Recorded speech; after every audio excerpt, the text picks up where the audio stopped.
talk about Venom. Let there be carnage.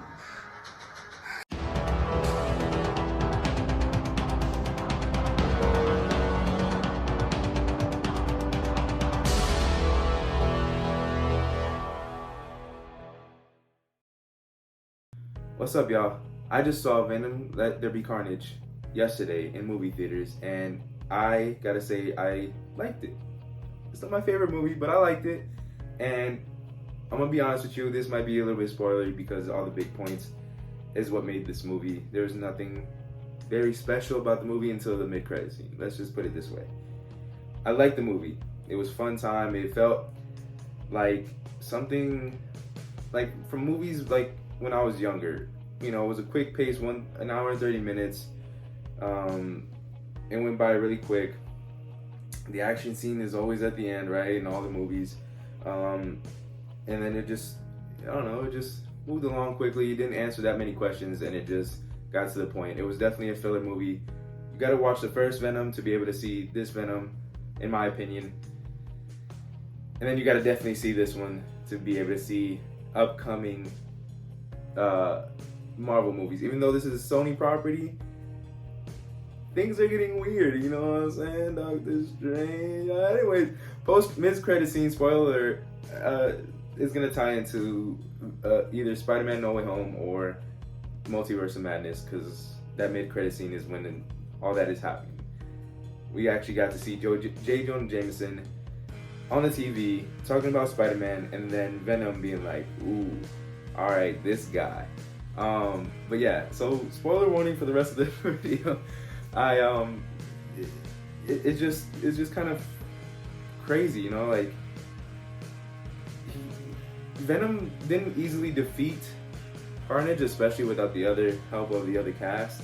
And I'll go into that later in the review, but it'll be a quick review. It's not going to be like how I've been doing it. It's going to be the similar system, but just a little bit faster. We're testing things out here. Anyways, going back to Venom Let There Be Carnage, I loved the banter between Eddie Brock and Venom, especially since we got it a lot more in this one, and I think that's why it kind of fell apart, because what they were trying to do with the first one, they were trying to do with the second one again, and it didn't feel like the same. And I just think that we're gonna see him in the upcoming movies. Hopefully, we're definitely gonna get a stronger bond, because they realize from two movies they're really, really connected. Especially separating in this movie for a little bit, they both need each other. For I don't know how much longer, but they both need each other. So, because they both, I guess, at this point understand each other, whether you know they like each other or not. It's a battle. You know, they're anti-heroes. So Venom eats people, and Eddie Brock tells him not to eat people. So it goes back and forth. And what else? The Carnage itself. Woody Harrelson did an amazing job. Obviously, he was like that creepy serial killer guy from like all the old movies that we used to watch, and he had that type of vibe, and he had that type of you know, just like riddles and poems and stuff like that that kind of made his character, which was kind of cheesy, but they set out this movie just to be able to continue the franchise, which was a good thing, right? So to add to Carnage and Venom as the whole movie, one thing I missed as a, you know, this whole movie felt like it was missing something, right? And I don't know, maybe it's the comic book fan in me, but at the same time, I'm used to, you know, seeing Carnage as a absolute threat, right? And it did show that he was, but at the same time, I didn't expect him to be finished off in one movie, right? Hopefully he comes back in future movies, but I know in comics, Venom always has a hard time defeating Carnage, or you know, Spider-Man defeating Carnage and Venom, or whatever the case is, because he is a really, really big threat. And I know in the movie, Venom was scared of Carnage, and he also had to team up with everybody else within the movie to be able to defeat him.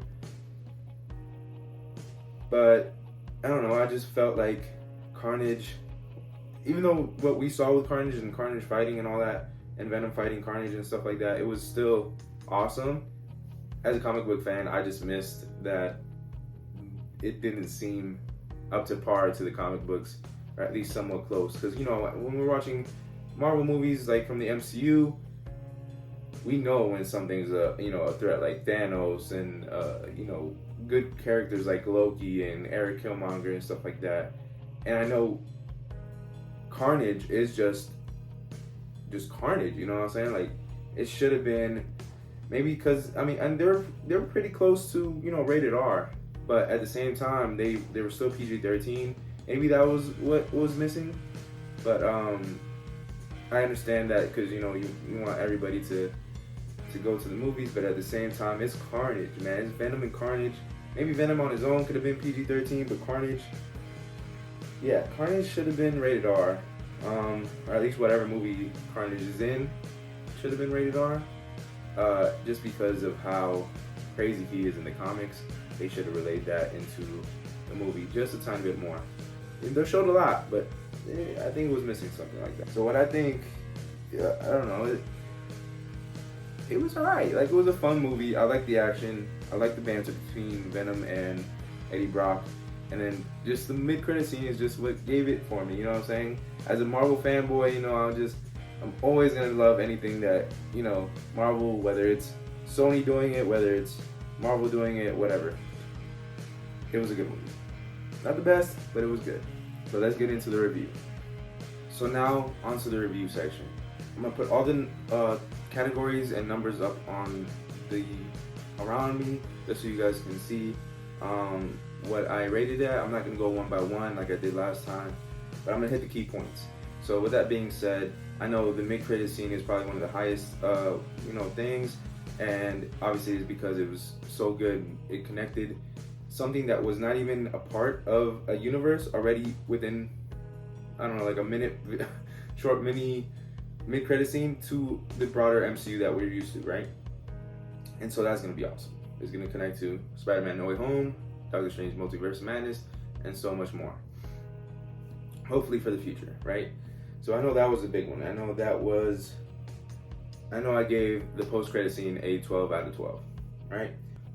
So the other big parts are action, comedy, the CGI, and the continuity from the first Venom movie to this one. Obviously, like I said earlier, I would recommend seeing the first movie of Venom to be able to lead into this one, and then also to be able to go to the future movies, right?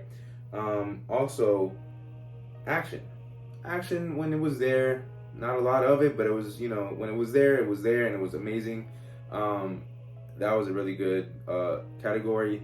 I think I gave it that a 10.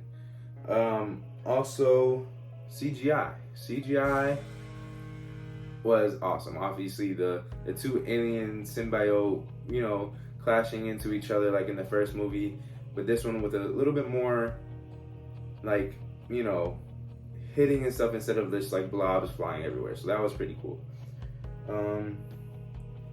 The comedy, like I mentioned, I know it wasn't that one of the highest, but I think it was, pretty high up there, because there were some parts that I laughed about.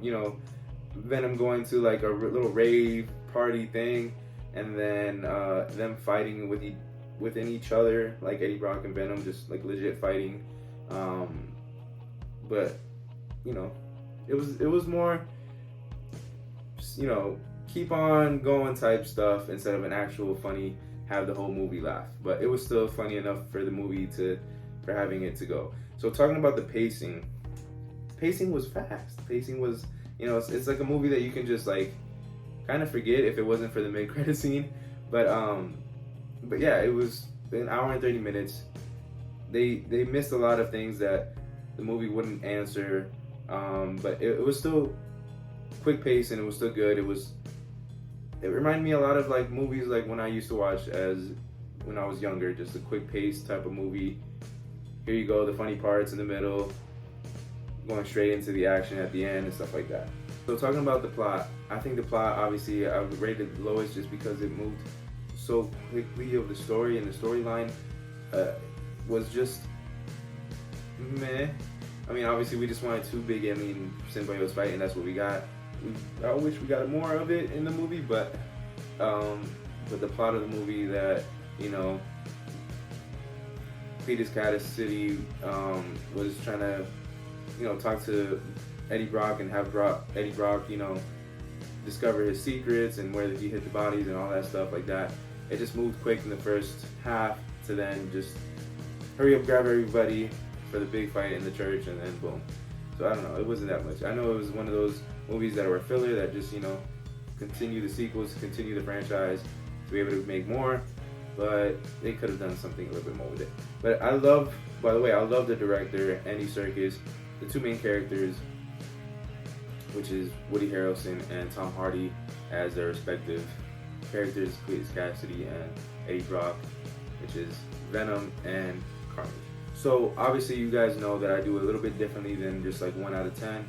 I do all these categories and then I just put out the outcome, which I think it was an 8.4 out of 12. If I was just rating it like 1 out of 10, I think I would give it a 7, 7.5, but like, you know, it